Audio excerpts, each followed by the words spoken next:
Welcome, everybody, to Hopeful Majority number 3. I'm Manu Meal, and today's question is, why is it so hard to accept the flaws of America and critique them while also appreciating America's greatness and believing in it so that we can build a better country, the best democratic experiment possible? As always, you and I first answer that question, and then we bring on an amazing guest to have a deep, insightful, and nuanced conversation. Today's guest is going to be Professor Jeremi Suri, Distinguished Professor of American History at UT Austin. If you missed last week's episode, remember we come at you every week, Apple, YouTube, Spotify, wherever you get your content, because we're building a hopeful majority. And before we get into it, I always like to remind ourselves, why are we here? It's because you and I believe that we need to put aside our politics for a higher calling. And that higher calling is the American experiment, the most ambitious experiment that requires us to be tolerant, open-minded, to critique each other's ideas, to challenge each other, but to respect each other's stories. Most importantly, we got to support the show because we have to build nuance and fight outrage. That's what most Americans want. So let's get on with episode number 3.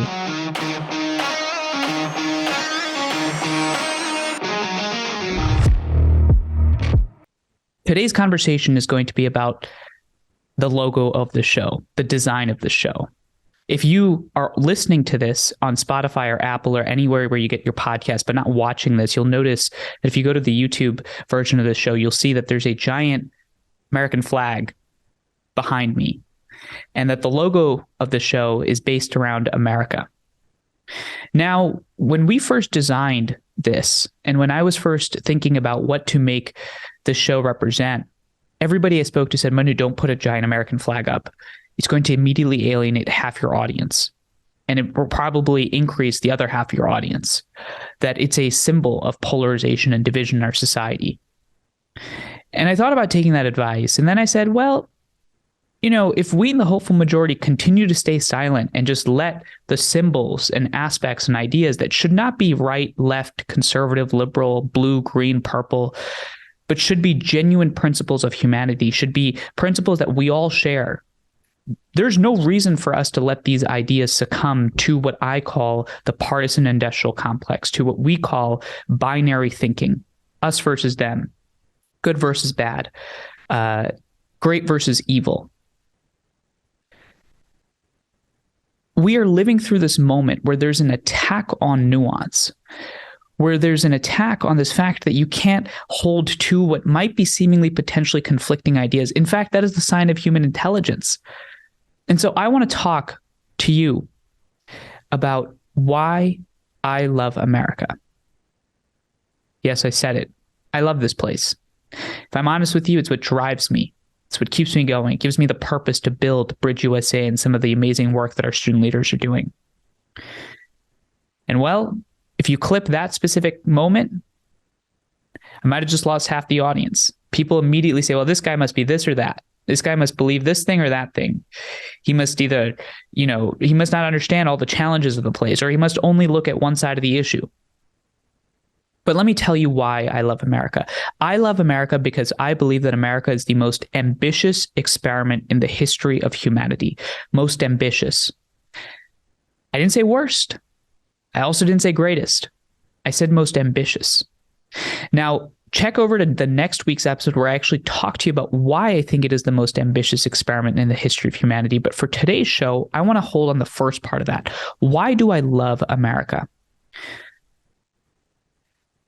It is important to state that when we talk about love, if you remember the goal of the show, the hopeful majority, it's a place for us to exist. The people out there that want to listen, want to be curious, that want to hold nuance, want to hold complexity, want to challenge each other's ideas, people that are willing to give each other the chance to be better, people that aren't in search of unity, but in search of a process that enables us to have difficult conversations in constructive ways so that we can solve our challenges.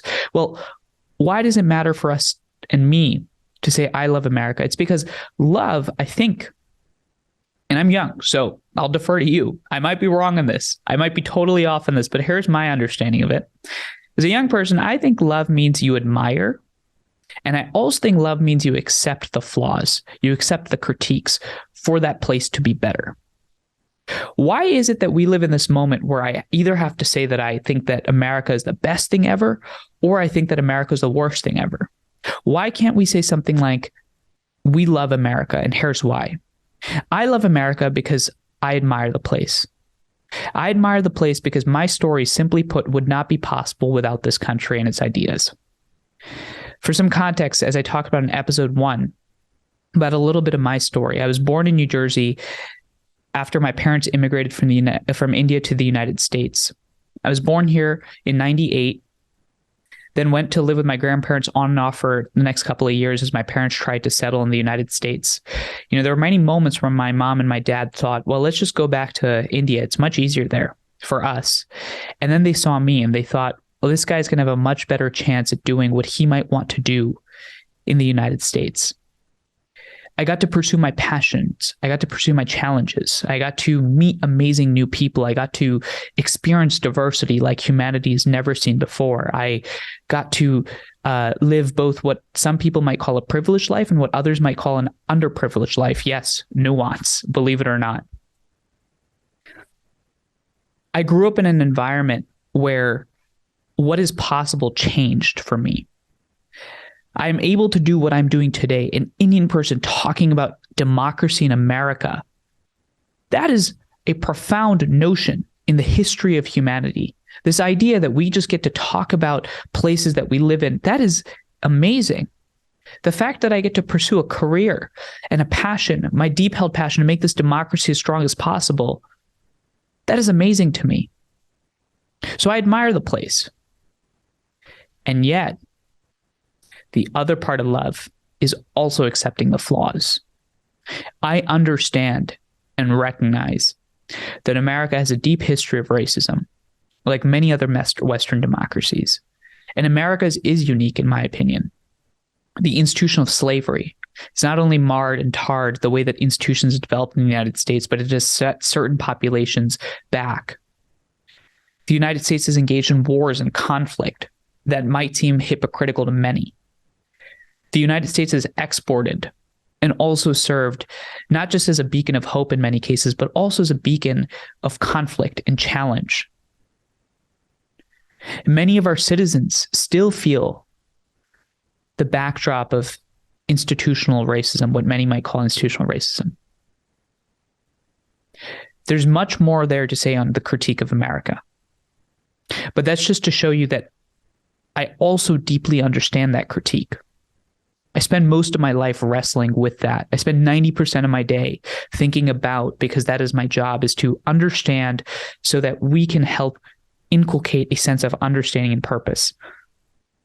Now, what's funny about this is if you took the first 3 minutes of this show in this monologue and you clipped the part where I said I love America and then talked about me admiring it, immediately a lot of people that, again, I don't want to engage in label thinking, but let's be real about our politics. A lot of people on the right will say, well, this guy is our guy. He's a patriot. He believes in this place. He deeply admires it. This is it. And many people on what many might call the left will say, he's completely ignorant, hypocritical, somebody that is only upholding and complicit in systems of injustice. And then you take the second 3 minutes of what I just said, where I talk about the flaws of the United States, and immediately people on the left are going to say, this is our guy. He understands the challenges of America. He understands where we have gone wrong.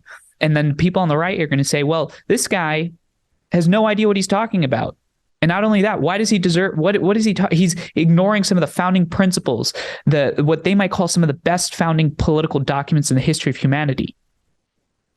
But this is exactly my point, is let us reclaim and take back these things that seem to be increasingly victims of partisan industrial complex, increasingly victims of polarized thinking. Things can be great and they can also be simultaneously flawed at the same time.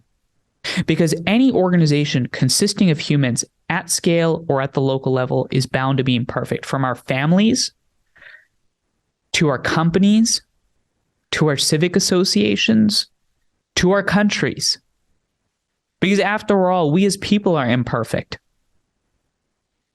And I think, in fact, it should be okay to acknowledge imperfection, and it should also be okay to acknowledge the other side of that actually there can be a lot of benefit. I don't understand why this is so difficult for us to wrap our heads around. And in fact, as a young person, it's both disheartening, but also something that I deeply believe in, the nuance of ideas, holding the fact that you can love America, this notion that you can admire and accept its flaws. And why does all of this matter? Why does it matter? Why am I waging into this sort of deep end of what many might call a cluster of a situation? Why am I opening up the show to potential attack? Well, one is because I want to be honest with you with my thinking. I want it to be challenged. I want you to let me know, well, here's where I disagree, and I want to get better about that. That's one thing. The second thing is I think this notion of adding nuance to what might be simple good or bad thinking or binaries or ideologies is that for all of those that critique America, if you want to build a better place, if you want to build a better country, if you want to build a tomorrow that you think is much better than today, well, you have to believe in the place. We got to have purpose. We have to feel like there's something worth saving.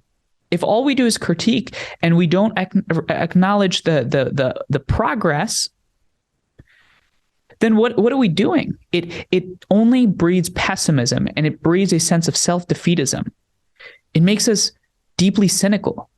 And to create change, as Dr. King and Nelson Mandela and Mahatma Gandhi have talked about, some of the greatest 20th century social change leaders, change requires a deep love for the place because you want it. You want it to be better.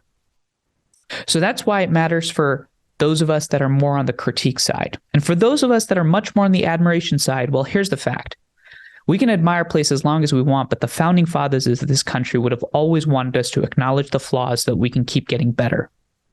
The process of getting better, the process of perfection, like it is in every other aspect of life, requires us to understand the challenges, not so that we can dwell on the challenges, but so that we can improve on those challenges, to be honest with each other. This isn't vacuous platitudes. This is an articulation of a theory of change. For us to build a better world, we have to be able to both admire the world we live in and also critique the world we live in.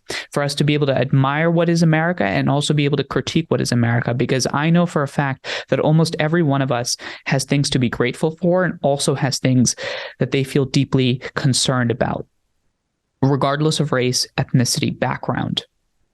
Some of us might have more things to admire about America. Some of us might have many less things to admire about America. But the fact is that for us to make this experiment succeed and be effective, we have to be able to hold the complexity of our minds.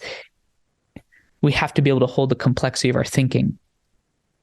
And I'm so excited for our guest to be joining us shortly, Professor Jeremi Suri, because he's actually going to walk us through some of the historical precedents and arguments for this notion, for us to be able to challenge some of the narratives. And I want to end on this.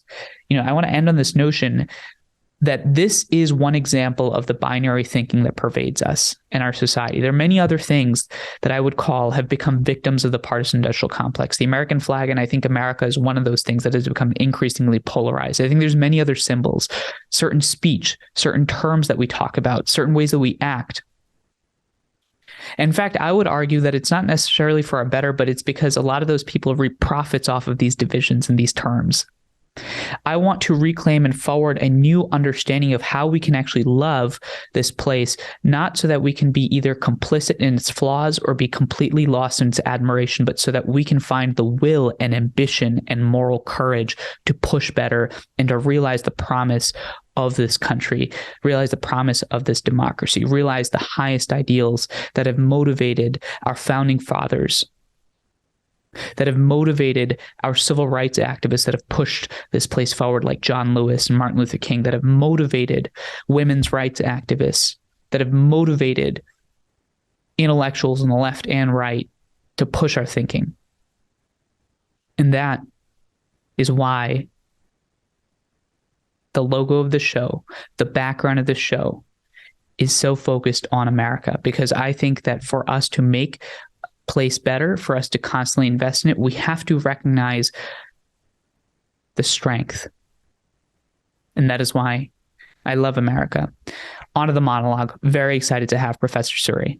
All right, everybody, we have the long-awaited, I've been strictly notified to say Jeremi, but Professor Suri, appreciate your time. Thank you so much for being here. This is a very exciting conversation. Thank you for your time. My pleasure. I've been looking forward to it since you first suggested it. And I'm so excited that you now have this wonderful podcast that you're producing. Thank you so much. And for the audience to know, as we'd done in the introduction, we talked about Jeremi is a distinguished professor of American history at UT Austin, and he's somebody that I've looked into a lot in terms of informing my thinking on our politics and our democracy.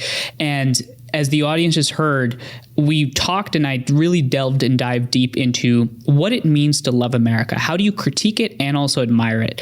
And that's sort of what we're coming off of, Jeremi. Some light topics. Right. Minor topics. Minor topics, but I know topics that you've spent a lot of your time thinking about. So let me just ask you right off the bat, if you were to describe, the history of America to somebody that hasn't really studied it, thought about it, somebody that might be thinking about coming to America, immigrating to America, they just know it from the movies and the shows. Like, what would you describe American history as being?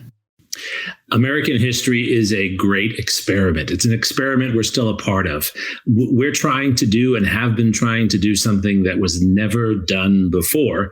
And we've done it well at some moments in some areas, and we've done it very poorly at other moments in other areas. What's the big experiment? It's building a diverse society of people from all over the world who are self-governing. And self-governing in a way that also prevents one group from tyrannizing another. That self-governing, diverse, wide-spanning territory, that's something no other society succeeded at doing. I don't know if we've succeeded. We've come closer, perhaps, than anyone else, but we're still in that experiment. How would you describe this current moment? I think this is a moment of challenge to that experiment. This is when things aren't going exactly as the laboratory monitors would hope that they would. We're finding that our diversity is pulling us apart at times. And the resistance to diversity is pulling us apart. We're finding that the tools of democracy, the tools of self-governance, are sometimes being used by people to prevent self-governance for others. And we're finding that it's harder and harder to bring people together. None of those phenomena are unique to this moment, but the conjunction of them has made this moment not our most difficult, but perhaps one of the more difficult moments in our history.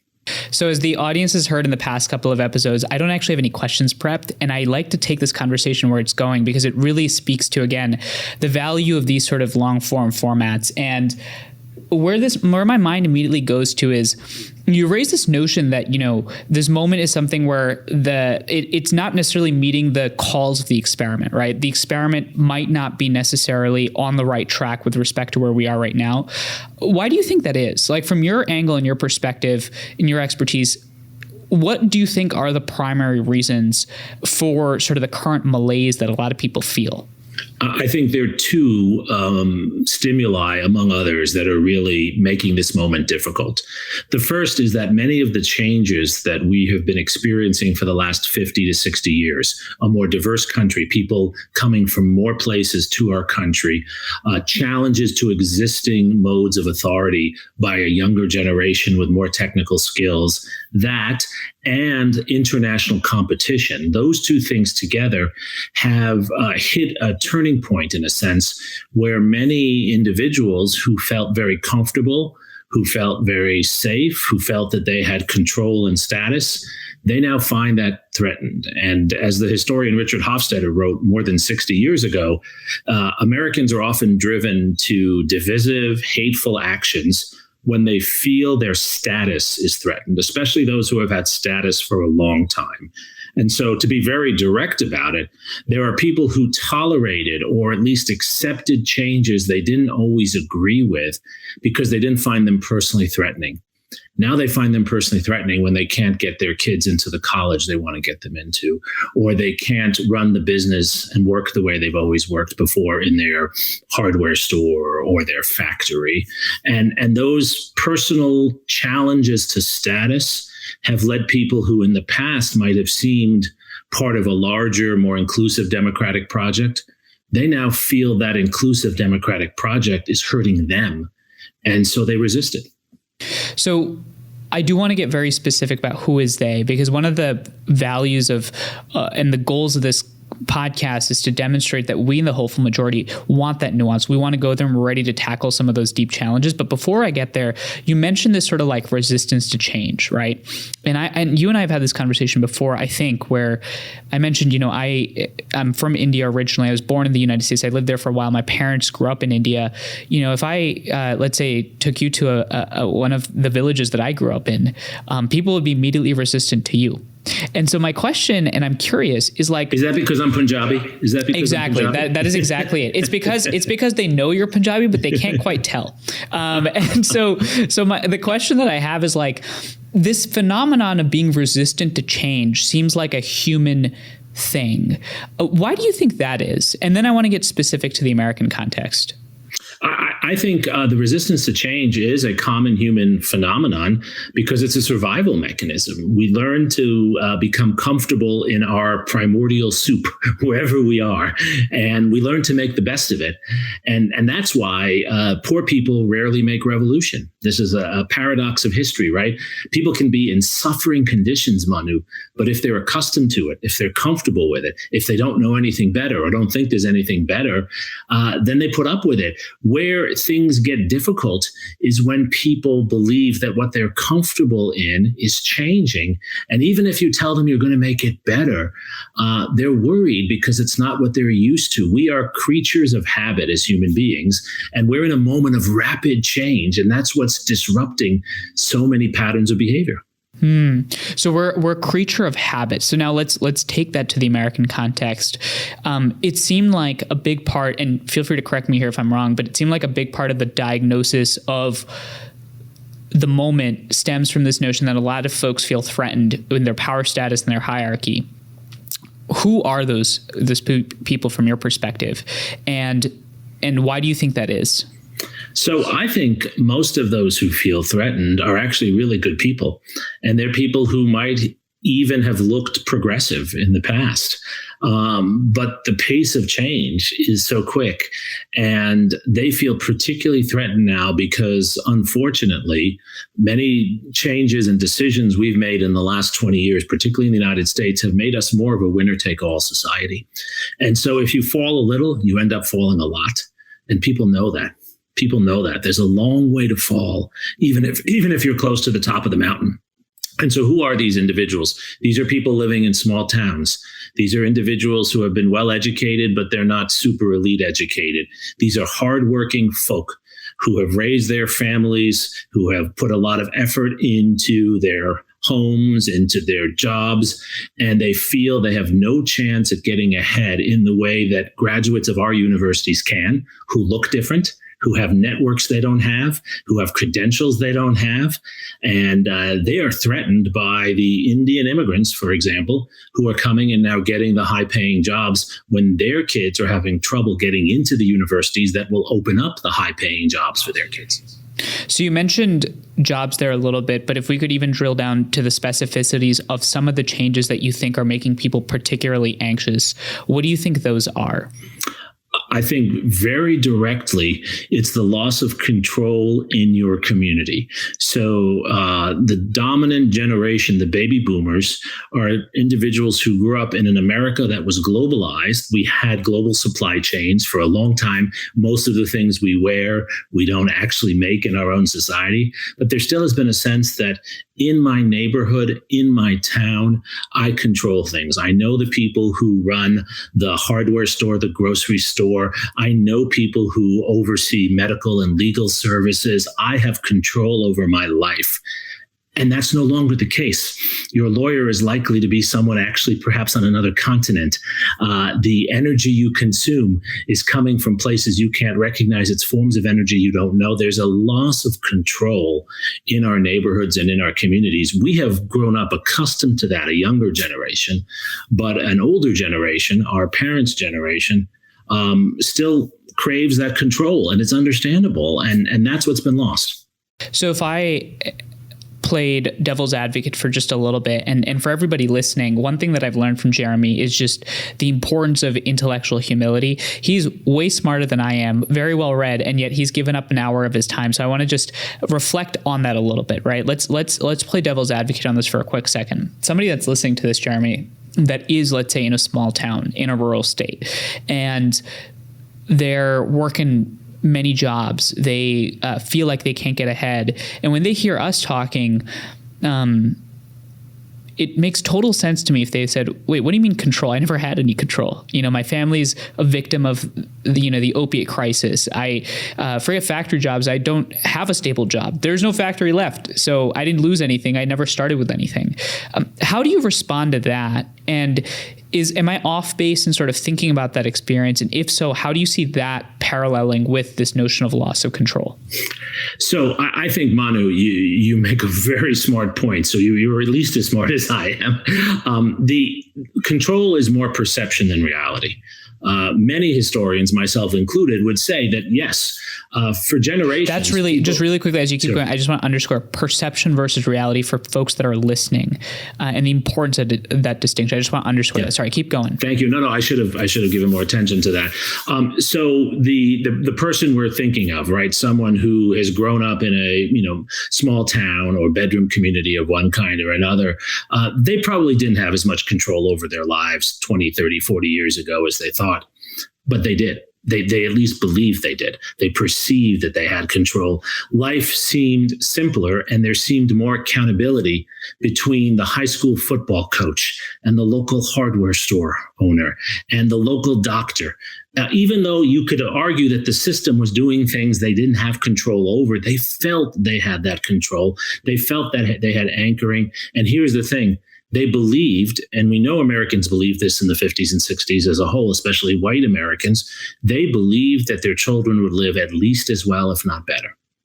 Today, those same communities, they don't have that confidence. Maybe they don't have any less control than they had before, but they certainly perceive it that way. And one of the reasons they perceive it that way is the high school football coach doesn't look like them. The players on the team look different. There's not a doctor down the street. There's some medical corporation down the street. There's no local hardware store.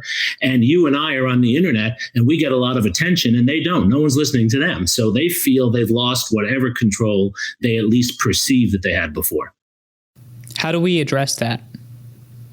I think we need to make those communities feel like they have voice. They have to be connected to our politics. And the challenge of our moment is those who have connected to them have often connected to them by playing to their hate, their anger, their resentment. And I'm not really just targeting the right. You could argue that people on the left do this as well. Instead of creating a conversation, as I know you're trying to do, about how we can work together and help each other, and how by building new bridges, we can give ourselves a little more control over our lives, or at least the feeling of a little more control. We've been doing the opposite now for 10, 20 years, doing it very well on social media in particular, which is playing to your anger, activating your anger, and getting you to bond with other people who share the same anger. It's not productive to make your life better, but it makes you feel like you're not alone. And it makes you feel like you're doing something because you're yelling with other people who are yelling in chorus with you. Yeah, one of the things that I've noticed just being in a lot of different communities, from racially diverse communities to rural communities, is that there's this phrase that now we've been popularizing through this podcast called the outrage industrial complex. Basically, this notion that whether you're on the right or the left, there's a whole industry built on outrage. In fact, people find community in outrage. It's much easier to be outrageous than it is to do what we're doing. But I want to reflect on something. The past 5 minutes of this conversation are fascinating. First, I asked you to diagnose this moment. You mentioned this feeling that there's folks out there that feel like their status is being lost and that they feel anxious towards change, which is leading to bad behavior. If someone clipped that portion, they would say, well, Jeremi obviously making a critique of the right, conservatives, it's not a good thing. Then I asked you a follow-up question where then we got to the point where actually, but some of their pain makes sense. There is some empathy there, but it's a question of perception versus reality. So we introduced some nuance. And then you got to the point where you said, well, actually, in fact, we do need to empower those communities. We need to connect them into our democracy and our broader conversation. Why is this level of nuance that we just went through, where they need to see, this conversation needs to happen in a cohesive package where it's not like we don't care about that person, or it seems like this discourse means it's us versus them, and there's no room for a nuanced, complex conversation. Why is that right now? Two reasons, I think, among others. One is a lack of trust. when you and I say we need to include these communities, I think some people look at us and they don't believe us. They think when we say include, we mean tell them what to do, tell them they can't live. I mean, this is the critique that's made of those, at least myself, when I argue for inclusion. I believe that people should live whatever life they want to lead. They should be called whatever they want to be called. I'm a Jeffersonian in that sense. I believe in people being, personally radical, however they wish. But some people think I'm telling them that they need to live that way, right? And they don't trust me that I actually am saying, no, it's okay. If you want to be white, male, and straight, that's just as fine as being trans, Asian, and, from another continent. It doesn't matter. But they see that. They don't trust me in that. Yeah. And I know why they don't. And I haven't figured out how we, on a macro scale, can build that. Sorry.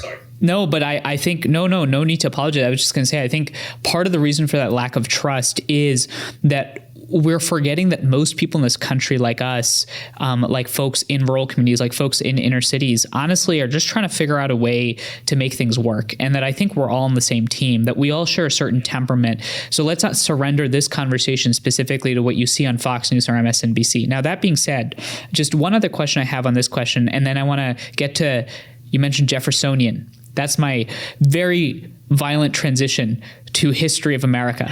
Manu, can I make one other point quickly? Please. I wanted to make because you highlighted, I think, as you always do so well, I think really what's the fundamental point. And I think there's a secondary one, which is that we also don't have the historical memory and knowledge of a time when we had programs that were intended and succeeded in some cases in building these bridges. We not only lost faith in that and trust in it, it's not in our historical memory. And I'll just give you one example. When you're giving that example, I purposely don't want you to say the president. Yeah. Let's just outline because I think we live in this moment where we give labels and administrations and presidents and people immediately shut off. Yeah. So let's give that example as if you're just describing it to somebody. And this one actually crosses two presidents from two administrations. I won't name them, but it truly is crossing. So many rural areas in Texas and Wisconsin and other parts of the country, parts of California too, did not have electricity for much of the early 20th century. The way electricity came to these areas was through rural cooperatives, where the government, federal and state, worked with different communities, Christians, Jews, and others living in different towns, and got them to work together to pool their resources to create what were cooperative, not for-profit, cooperative nonprofit entities that brought electricity to these parts of the country. That actually built trust. It built working relationships between religious communities, for example, that didn't have connection before. And that transfers into World War II. When you read the sort of oral histories of many people who served in World War II, you'll find that it's in their rural community through a rural cooperative that was providing energy that they actually first worked with people who looked different, who they then would serve side by side with in a foxhole in France. Wow. And I think sometimes stories like that, it's hard for us to even imagine that something like that is possible in today's environment. And let's transition to that. But there's just one question I want to close off this piece on, which is, let's say I'm somebody that, let's play devil's advocate in the other direction and say, I think it's great to empower those communities, but that feels like we're just platforming, giving an excuse to what is just outright hate. There's no need to accommodate or empathize or give voice to. We need to be specifically focused right now on building a multiracial democracy, and we don't have the time to be thinking about empowering and bring people on that aren't on board with that vision. Instead, just focus on building that democracy. How do you think about that critique? I don't see how that can work. I don't think you can give the naysayers or the hateful actors or the racists and misogynists, you can't give them any dominant place, but they have to be included. I mean, what you're saying is saying, well, then we should never show up for Thanksgiving dinner with the rest of our family, right? Because those people are there. No, I think the art of politics is sitting around a table, figuratively and literally, with people who share very different attitudes, but finding common ground you can begin to work through, not apologizing or justifying their attitudes, but not presuming that you can eliminate their attitudes overnight. That doesn't happen. So you mentioned this historic example of rural non-cooperatives that empowered these communities, which led into World War II. And the question that immediately comes to mind is, why is it that it's so difficult to achieve that type of infrastructural building that brings all people together, that gives jobs, that gives widespread economic empowerment at this moment? Because that, to me, if you just told me that as somebody that knows nothing about history, let's say, I mean, that sounds like a great idea. It seems like a win-win where people feel empowered. And we're watching the challenge of this when we look at school boards around our country today. Most parents believe that there should be better schools. Even if they like their school, they want it to be better. Most parents believe teachers should be supported. There are very few parents, right, who are anti-teacher, right? But yet look at how our community is being divided. Why, Manu? Because we end up focusing on the issues of division. I'm going to call them distractions. That doesn't mean they're trivial, but the issues that don't matter most. Let's be honest, right? Whether one book is in a library or not, and I'm against all book burning and book censoring, but whether one book is in a library or not is actually not the key issue. The key issue is, are we bringing the best possible teachers with the best possible resources into every single classroom to give every kid the best possible opportunity?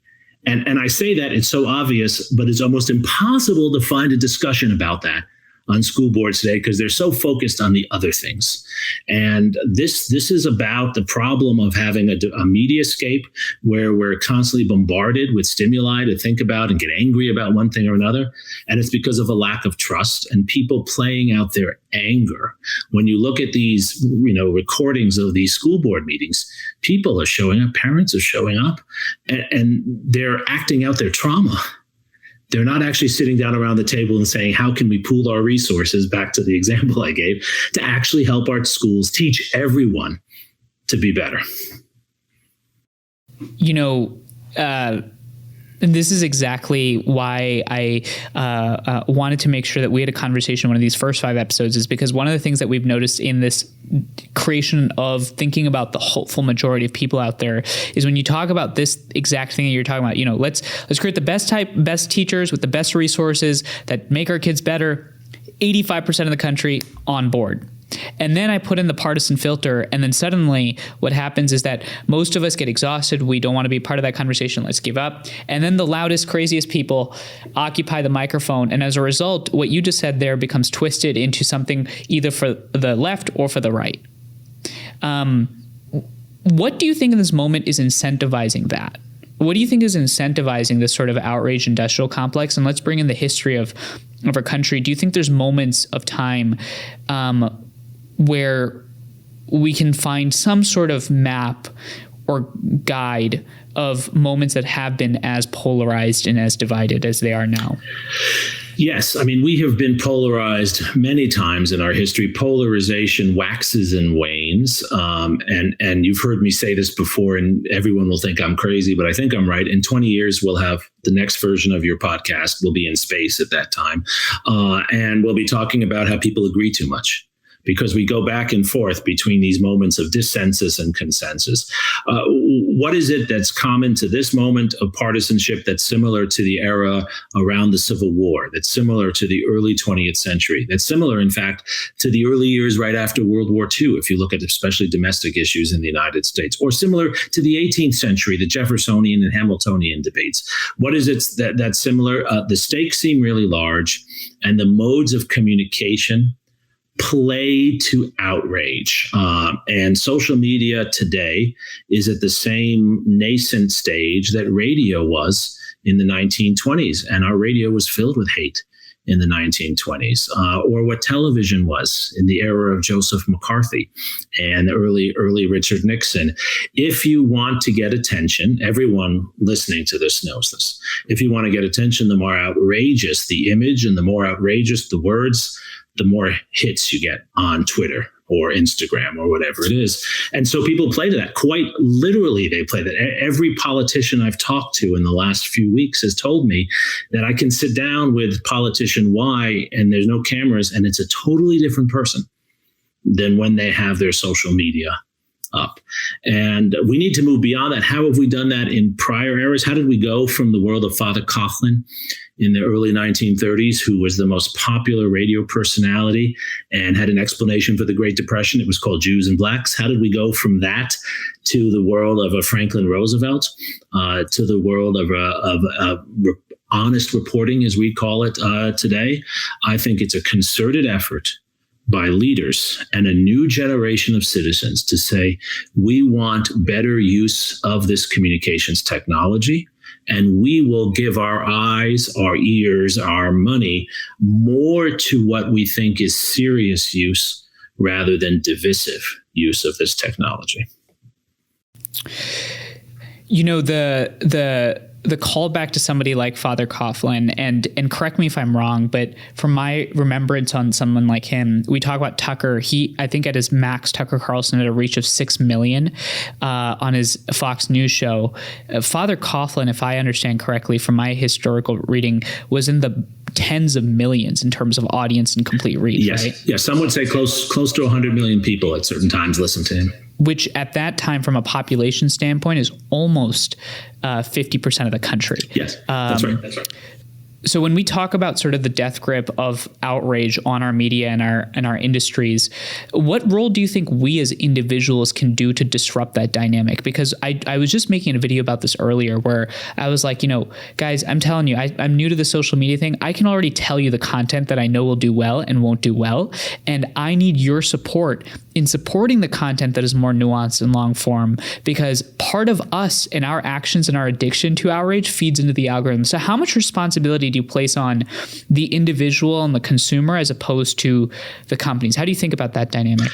I place enormous responsibility on us as consumers, because what we know, especially about the major producers of media today, is they're driven almost entirely by profit. I don't think Rupert Murdoch, in running Fox News, is actually out to promote a conservative agenda. He's just out to make money, and he realized that's a niche he could fill and monetize, and he's done it in a certain way brilliantly. And why did he remove Tucker Carlson? Because he became a legal and financial liability to him, not because he had a change of heart. What does that tell me?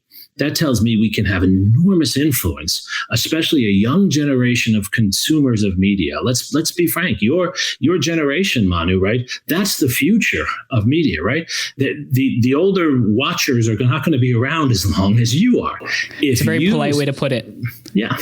and if you put a marker down that there's certain things you're not going to watch, that's why people don't say the N-word anymore. It's not because television producers and radio producers found that shouldn't say that word. It's that you would stop watching, right? If you're watching something and they use the N-word, you stop watching.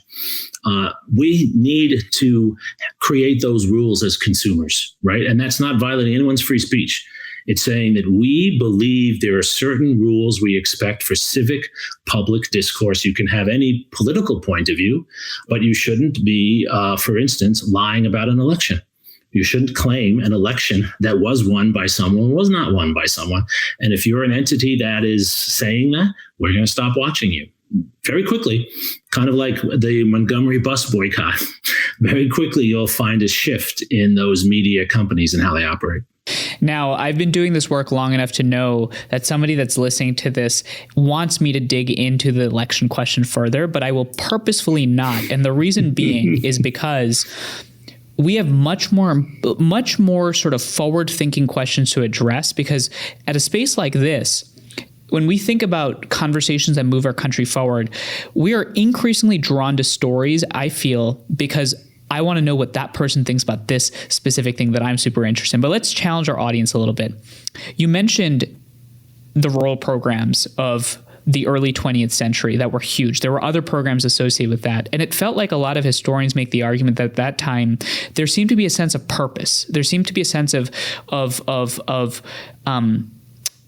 investment in the notion of America, that we are all on the same team pushing forward. I'm sure the war assisted with that sentiment.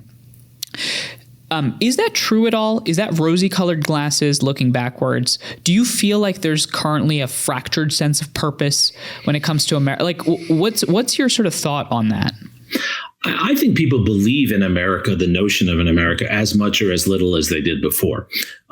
In the early 20th century, many of those who were advocates of a common America would have looked at you and me and said that we're not part of it, right? So I don't think we're worse off in that sense. I think what's different, though, is our mental geography has changed, right? So if you are someone living in small town, rural Wisconsin, this is an area I've studied a little bit. So I'm thinking of specific people, and at that specific moment, many historians have written about this area.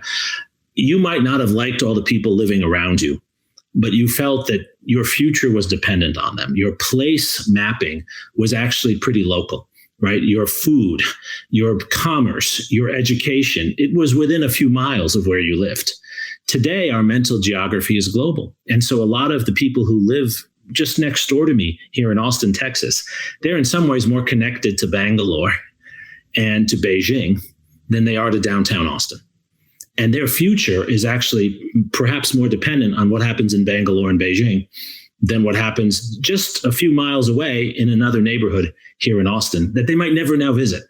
They're in fact more likely to spend time in Beijing and in Bangalore than just a few blocks, whereas the opposite would have been true in the early 20th century. And I think that's the challenge, because our mental geography is global and it is fractured. How do we define place, and how do we define loyalty, and how do we define who our team is, if we want to think of it that way, when we're pulled in these directions? What's interesting about this and the notion of a mental geography is that the backdrop of and the cover art of this podcast, which I was told by many people to not do, is the American flag. And I promise it's designed and done in a way where I hope that people reflect and appreciate it. But I was immediately told, Manu, don't do that. It's gonna be a polarizing symbol. People are gonna associate your conversation with one thing or the other. And part of what I want to start doing with this, Jeremi, is how do you reclaim, how do you be a global citizen, but still have some degree of admiration or respect for your home?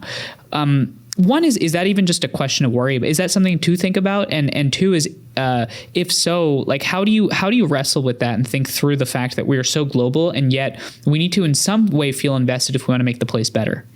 Yes, I think we have to, right? Because just where we started, Manu, I mean, democracy, for better or worse, is built upon certain territorial assumptions. People or citizens of the United States vote in our elections. Non-citizens who we work with in Beijing don't vote in our elections, right? So the territory is there whether we like it or not, and we can argue over whether it's fairly defined or not. But nonetheless, it's what we have. Democracy is to some extent territorially based in a world of sovereign states. So this matters enormously. And I think the imperative for us is to build institutions that connect my neighbors to the other part of Austin, just as they're connected to Beijing. What's happened is that, let's just take the most obvious thing, transportation.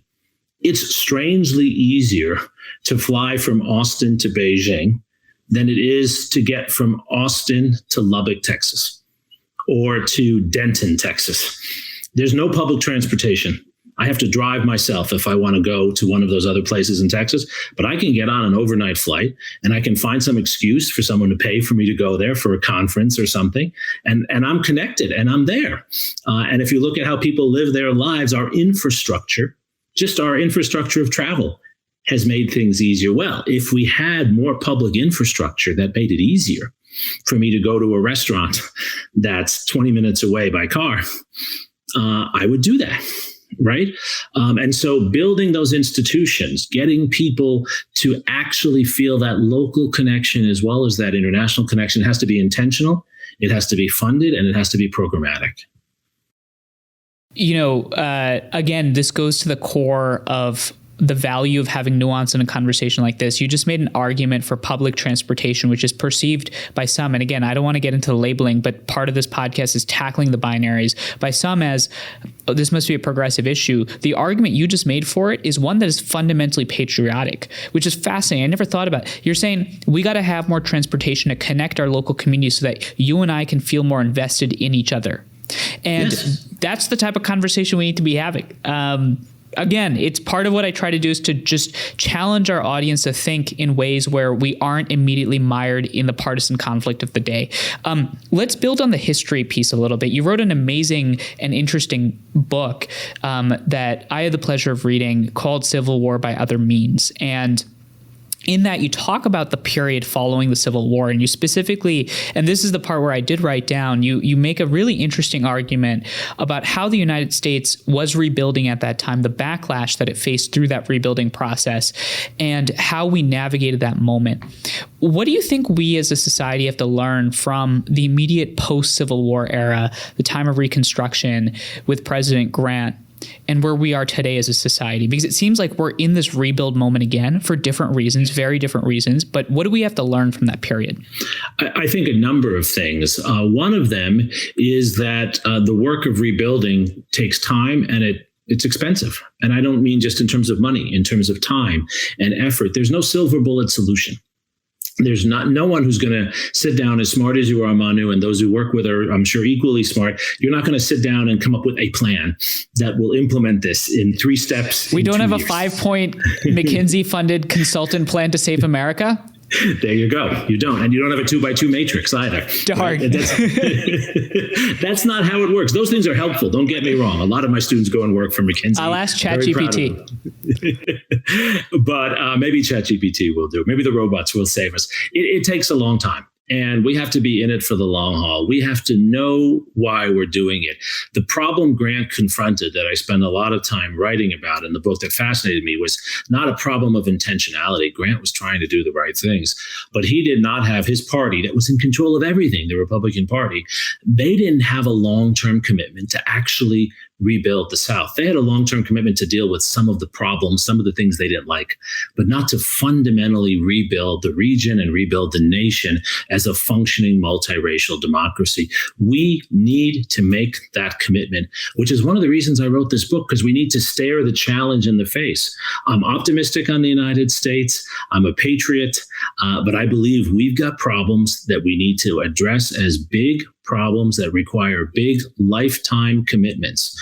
And that's why I believe in making public service something that people value as much as anything else. And you can be a public servant from the right or the left, I don't care.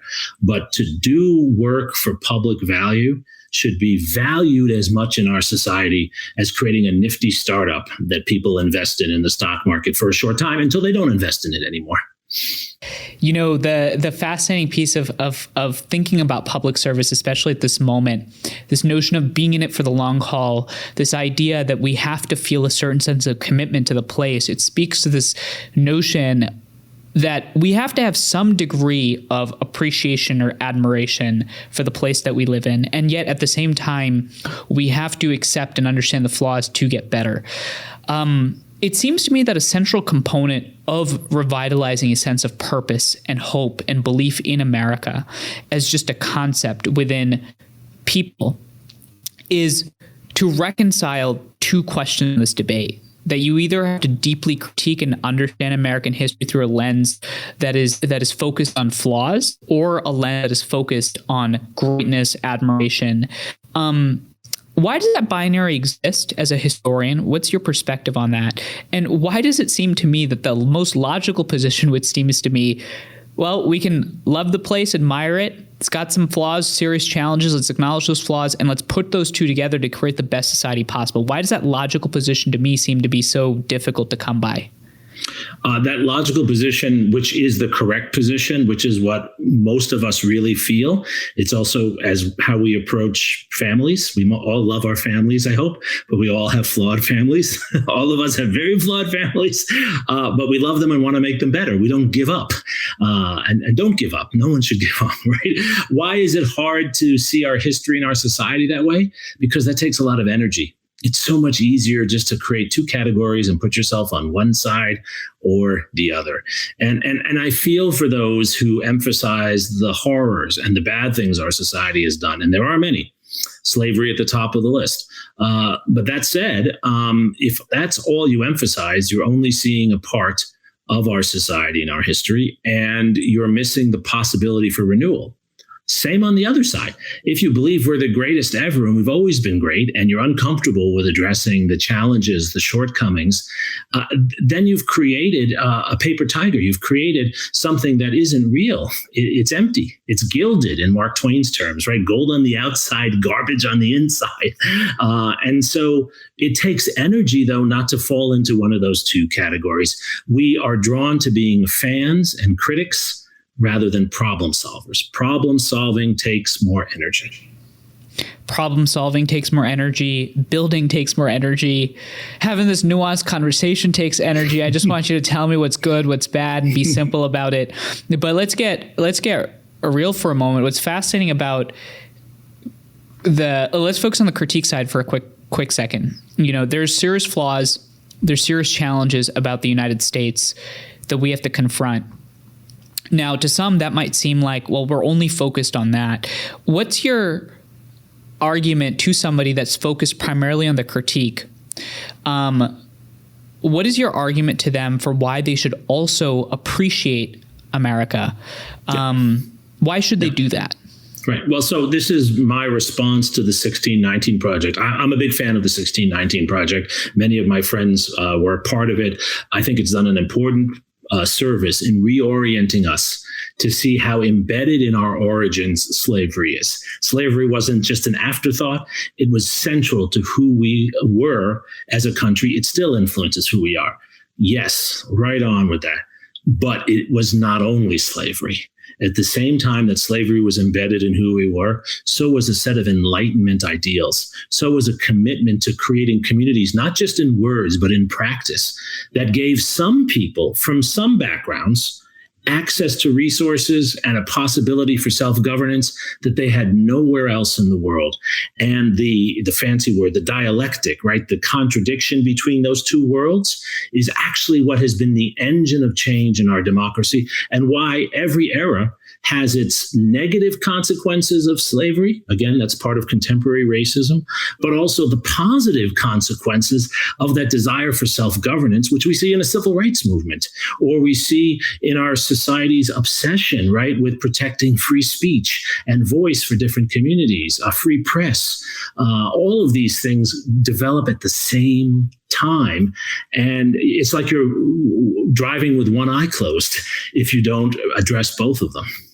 Well, let's take the person that has the other eye closed now, the person that believes that America is the greatest country in the world. What is your argument to them for why they should read something like the 1619 Project?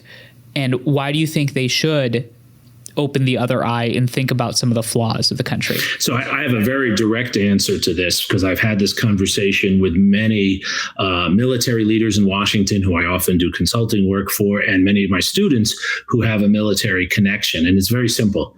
If you want to win wars, you better study why you didn't win all your wars in the past. It is absolutely silly to say that the United States achieved what it wanted to achieve in Iraq. We can argue whether we should have been there or not. I'm not having that argument now. I think they're two different points of view. But there's no doubt that once we were there, we should have done a better job. And why did we not do a better job? Well, because we didn't understand some of our own shortcomings. If we don't want to recreate those shortcomings in Ukraine or somewhere else, we better study that. We better look it straight in the eye. It's the same thing I would say about problems of racial inequality and police brutality in our society. I have a lot of students who are police officers. One of my closest relatives was on the New York City police force for 25 years. He just retired. I'm so proud of him. He's one of the greatest public servants I know. But if I want him to be safe, he better know the things they've done well and the things they haven't done well as police forces. So there's a very practical reason to learn from our mistakes. And if you think you've had no mistakes, you're setting yourself up for some really big ones in the future. And that is a perfect example. Again, what's amazing about this conversation, perfect example of why we have to have the whole conversation, all of it. You just heard Professor Suri talk about how one of his closest relatives is a police officer for 20 years, how he thinks that's one of the greatest public servants. We've talked about how you think you're a patriot, and at the same time, we have to understand the critiques, we have to understand the flaws, we have to think about how we as a country move forward. Now, I think most people are on the same page there, right? Again, they're on the same page. And the question that they're going to ask is, yes, but our system's just too far gone. It's just too far gone. There's no need, it seems like we're just so incredibly divided. Nobody's going to listen to me. What is your message to somebody that's listening to this right now? And they're like, I agree with you, actually. I like the nuance and complexity with which you're approaching this dialogue and conversation. Like, how do we have more of these? I think the way to have more of them is what you're doing, right? Is actually being intentional about making these conversations a part of our daily lives and building institutions, building political activism of all kinds around that. Our democracy is remade with every generation. That's the genius of our system. It's also what's frustrating about it, because when we get it right, it's not going to stay right for a long time either. Every generation remakes our system. The average age in Congress now is above 60. The average professor is above 60. None of these people are going to live forever. They are going to be replaced, and they're going to be replaced by young people. They're going to be replaced by people who can bring different conversations in. We are not a monarchy. We are not a system that is stuck in place. We are a system that's ever changing. So I don't think we can fix these things in 1 year or 2 years. I think we can make things better, Manu. How are we going to fix these things? When in 20 years, we look at a whole new generation. And that's the game I'm playing. That's why I'm a historian. That's why I write books. That's why I teach, because I want us to be better, much better 20 years from now. And it's the 20-year-olds in my class that when they're 40 are going to have the opportunity to do that. Democracy's remade every generation, and your students have the chance to make that difference, to remake it. That also seems like something that our founders would deeply appreciate. The founders, to me, seem to be pretty entrepreneurial, innovative individuals. Like, I can't imagine George Washington being like, I want you to think exactly the way I think right now, because I feel like he would support this notion that we got to critique the flaws. We have to appreciate the place. You have to appreciate me. But at the same time, I had some issues here because I'm a humble person. That's what I talked about as I gave up power. There seems to be a patriotic element to what you're saying. Absolutely. It seems like that's the sentiment of the founders. Absolutely. And I really liked the way you used humility there. They had the humility, even though they had done what none of us have done, right? They overthrew an empire, built a new society, but they didn't think they had all the answers. And here's the most important thing. They didn't think they had the right to power forever. We have become a culture, it's not just in the US at all, but a culture that hoards power. Right? We want to pass it on. I'll admit, I feel this urge myself with my own kids, right? I want them to have the things I worked hard for without having to work as hard. And I want them then to have more, right? But the humble person says, no, it's not mine to pass on. That's why George Washington is such a good example. That's why Thomas Jefferson believed we should have radicalism and revolutionary change every 20 years or so. He meant as the generations change, new ideas should come in. The founders did not believe they had all the answers. They did not believe they were writing a document that would tell us what to do 200 years later. They were creating a framework and a conversation, and that conversation evolves similar issues, new answers for each generation. And I think it's almost this fascinating thought of remake, change, progress are not doing away with the founding. And this is not progress and remaking in the progressive or liberal or democratic sense. It is evolution should not be perceived as anti-patriotic. Evolution, in fact, is a deep reverence for the history of our country, right? It almost seems like the act of thinking about how we as a society can get better so that we can be the best we can possibly be seems to be a fundamentally Washingtonian, Jeffersonian, Hamiltonian concept. Absolutely. And your evolutionary metaphor is perfect. In a sense, they were anticipating Darwin. We have institutions, Manu, that in the last 100 years, we have not allowed them to evolve. They have been constrained because we've been afraid. It's time for a new generation to say, let's experiment, going back to this notion of a great experiment, and open up these institutions. I don't have the answer for what should replace the Electoral College. But I know as a historian that the founders never intended for it to be in existence as long as it has been, and to do the things it's done, to create a system where often someone will be elected president. It could be the reverse of what we've seen recently in the future, who doesn't actually have anywhere near the most votes, or a House of Representatives that hasn't increased its size, even as our population has doubled, or territories. This would have really astounded the founders. Territories like Washington, D.C., Puerto Rico, that have millions of people and have no representation. No one thinks that's right.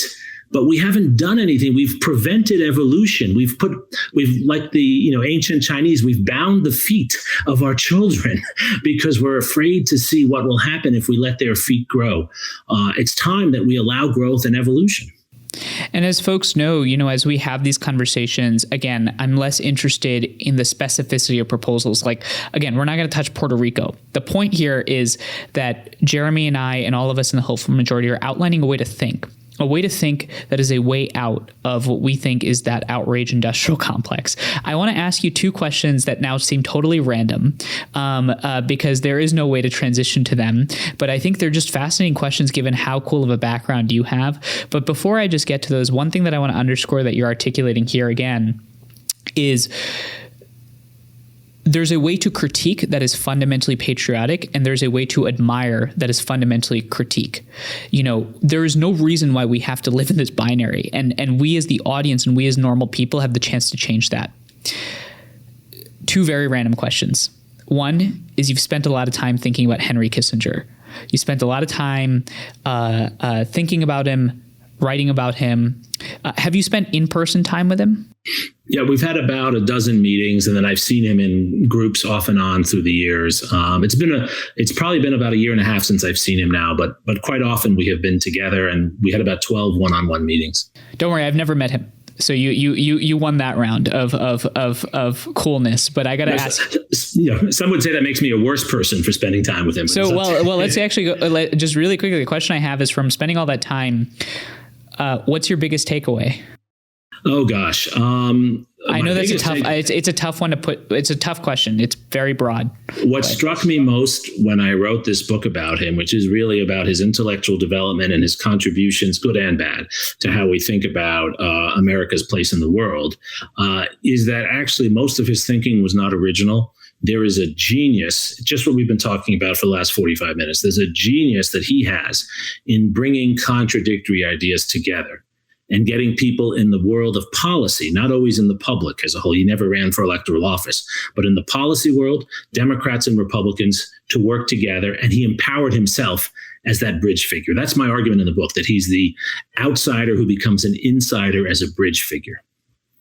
Well, we look forward to Mr. Kissinger being a bridge brand ambassador. We don't like tunnels here, just bridges.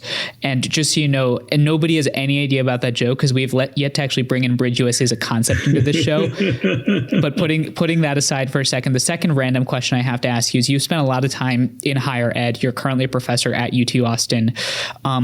What is your general opinion on just the state of higher education? A lot of folks think that it's fundamentally becoming more illiberal. There's no chance for freedom of expression, ideas. There's a whole other set of people that say that it's on the right track, that in fact we need to be making some challenges and critiques. Based on this conversation, I have a feeling that neither of those are 100% right. But what is your perspective and take on the state of higher education? I think the higher education system we have in the United States, although flawed, is one of the best things we do in the United States. And I'm not the only one who believes that. People in every other part of the world believe that, right? Where you and I come from in India, people are, basically giving up body organs to try to have a chance to send their grandchild to one of our universities. And what do our universities do really well? They offer opportunity for hardworking young people who are willing to try things and open their minds to create entirely new lives for themselves. You can be from an Indian village and come to the University of Illinois in Champaign, and you can actually become a scholar of Greek philosophy or a scholar of whatever subject, or become an engineer. They open up opportunity that no other institution in the world opens. And you don't have to be going to an elite university for that. You can be going to a state university. You can be going to all kinds of really great institutions that don't always have the same name credentials as some other places. Second thing our system does is it provides resources for people to do that. There is a student loan crisis, but the student loan crisis is people who don't finish. If you get your degree, you actually do very well, and you don't have trouble paying back your loans. Our system does that well. And then the third thing I'll say is I've been around professors for more than 20 years. I've been one for 20 years. Professors are trying harder than ever. not just to do their research, but to educate a new generation to care and to be broad-minded. Very few professors are indoctrinating. I can tell you that from years of experience traveling the country, institution to institution. What are the challenges we face? Well, one is there are people politically on the left and right who see universities as easy targets because they're rich and because not everyone gets what they want. And second, our universities are run by administrators who sometimes are out of touch with the mission. You want to know my real critique of my university, University of Texas at Austin, which is a great university, one of the truly great public universities. We're also one of the best endowed universities in the world. What's my big critique? Well, we spend too much time on sports, not enough time on other things that should matter. I'm a sports fan. But if you look at how the leaders of my university and comparable universities spend their time, it's around managing sports. That's not our primary goal. We've lost our sense of mission at times, but we're not these horrible places. There's no place in the United States or the world that has as much free speech as a university. Doesn't mean we aren't flawed at times. Sometimes student groups can be a little intolerant. Sometimes administrators can be intolerant. But in general, we do a very good job of providing opportunity and open-minded education to people. No one does it better. The only times we don't do it well is when we take our own eye off the ball and we focus on sports or building or mega donors rather than what our core mission is. Our universities are still the root of our democratic ideal. I know I got to let you go. I've got two last questions because this conversation is so fascinating. Mentioned the importance of humility. You mentioned this notion that universities are core to our democratic ideals. One of the values that we've talked about is how you often self-critique to get better. Is there something that you feel you might have been wrong on in your career, or a certain idea that you feel like you've changed your mind on? And the reason I'm asking that question is because it'll lead into the last piece, which is this notion of generational change. It seems like humility is an important value. What do you feel like is something that you might want to get, you feel like you've just gotten wrong? There have been so many things I've gotten wrong, Manu. Let me start there and let me admit that some of the things I've gotten wrong are things I did a lot of research on, and I thought I had them right. I spent a lot of time writing in my book about Kissinger, my book about nation building, how the United States, at the very least, as flawed as we were, I thought we had stable democratic institutions. I took the stability of our institutions for granted. I wrote the new book, A Civil War by Other Means, because I was wrong. Our institutions were much more precarious. Voting was much more precarious. The belief in democracy itself was much more precarious in our society than I realized it was. Now, I still think our institutions are generally stable, and I still think our democratic ideals are generally operable, but they were much more precarious and much more threatened than I realized in my prior research. I took that for granted. And in a sense, this new book I've written is a kind of mea culpa. We're not supposed to admit as tenured professors that we can be wrong, but my fundamental assumptions were wrong. Last question. By the way, that's a funny thing to clip on. We're wrong. I got to ask you a last question. Ask every guest this. You've kind of touched on this a little bit, but a big part of hope is having the answer to the question, why? Everybody's got their own why. Everybody's got their own purpose. For you personally, it could be anything. What would you say or articulate at this moment is your why? Oh, my why is a very simple one. It's been the same one most of my life, which is I'm the child of immigrants. I get to do something no one in my family could ever imagine. Most still don't understand what it is that I do. What's my why? It's creating opportunities for people like me and like others for generation after generation. I think the secret to democracy and prosperity is giving new talent from new places opportunities it wouldn't have otherwise. I think there's always pushback against that. And I'm fascinated by how it's worked, how it hasn't worked, and how it can work in the future. Jeremi, Professor Suri, thank you so much for your time. I know that we learned a lot from it. Where can we find you? I know that you and your son, Zachary, who's now off to Yale, run an amazing podcast. Could you just tell everybody the name of that podcast, importantly, where folks can find you? Sure. So the podcast is called This is Democracy, and it's available on all podcast platforms. I also have a webpage that has all my writings and various things on it, Jeremi Suri, JeremiSuri.net. And that's kind of the gateway to my babblings and rantings in all kinds of places. Jeremi, thank you for your time. And I know as the show keeps growing, we're going to have you back to just ask deeper questions. Thank you, sir. Manu, I enjoyed that conversation so much, and congratulations to you on all the work you're doing. Well, that's a wrap on Hopeful Majority number 3. Thank you to Professor Suri. Thank you for joining us. And most importantly, remember, we're going to come at you again next week with an amazing guest, Isabel Brown, conservative influencer and somebody that's thought about the future of conservatism. If you like this show, like, subscribe on YouTube, leave a review if you're on Apple or Spotify. And remember, we are trying to fight outrage and build nuance. And that's why we need you to support the show so that we can keep bringing content that challenges the binaries of today's thinking. Let's get on to next week. See you then.